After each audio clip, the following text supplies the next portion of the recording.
കൊച്ചിയിൽ ടയർ മോഷ്ടാക്കളായ യുവാക്കൾ പിടിയിലായി. ചേരാനല്ലൂരിലെ യാർഡിൽ നിന്ന് സ്റ്റെപ്പിനി ടയറുകൾ മോഷ്ടിച്ച 2 പേരാണ് അറസ്റ്റിലായത്. വടക്കേക്കര സ്വദേശികളായ സിറിൽ, ജിതിൻ, കൃഷ്ണ എന്നിവരാണ് ചേരാനല്ലൂർ പോലീസിന്റെ പിടിയിലായത്. ഓഹരി ഇടപാടിലെ നഷ്ടം നികത്താനായിരുന്നു മോഷണമെന്നാണ് പ്രതികളുടെ മൊഴി.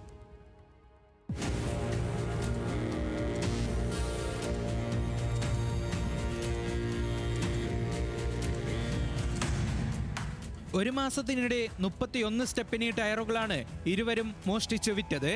ഓരോന്നിനും പരമാവധി 5000 രൂപ നിരക്കിലാണ് വിറ്റിരുന്നത്. സിരിലാണ് മോഷണത്തിന്റെ മുഖ്യ സൂത്രധാരൻ. ഷെയർ ട്രേഡിംഗിലൂടെ 10 ലക്ഷത്തിന്റെ നഷ്ടമുണ്ടായെന്നും കടം വീട്ടാനാണ് മോഷണമെന്നുമാണ് സിരിലിന്റെ മൊഴി. വാഹനങ്ങളിൽ വീനൈൽ കോട്ടിംഗ് ചെയ്യുന്ന സിരിൽ ചേരാനല്ലൂരിലെ യാർഡിൽ ജോലി ചെയ്തിട്ടുണ്ട്. ഈ പരിചയം മുതലെടുത്തായിരുന്നു മോഷണം. സമീപത്തെ CCTV ദൃശ്യങ്ങളടക്കം ശേഖരിച്ച് ചേരാനല്ലൂർ പോലീസ് നടത്തിയ അന്വേഷണത്തിലാണ് 2 പ്രതികളും പിടിയിലായത്.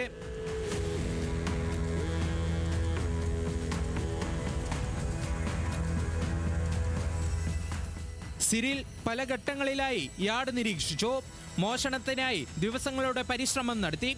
CCTV തകർക്കാൻ പല ഘട്ടങ്ങളിലും ശ്രമിച്ചെങ്കിലും സാധിച്ചില്ല. തങ്ങൾ ഒരിക്കലും പിടിയിലാകില്ലെന്ന ആത്മവിശ്വാസവും പ്രതികൾക്കുണ്ടായിരുന്നു. എന്നാൽ കണക്കുകൂട്ടലുകളെല്ലാം തെറ്റിച്ച് അതിവിദഗ്ധമായാണ് പോലീസ് അന്വേഷണം നടത്തിയത്. ഒടുവിൽ പ്രതികളെ കണ്ടെത്തുകയായിരുന്നു. പോലീസ് പിടിയിലായ പ്രതികളെ കോടതിയിൽ ഹാജരാക്കി.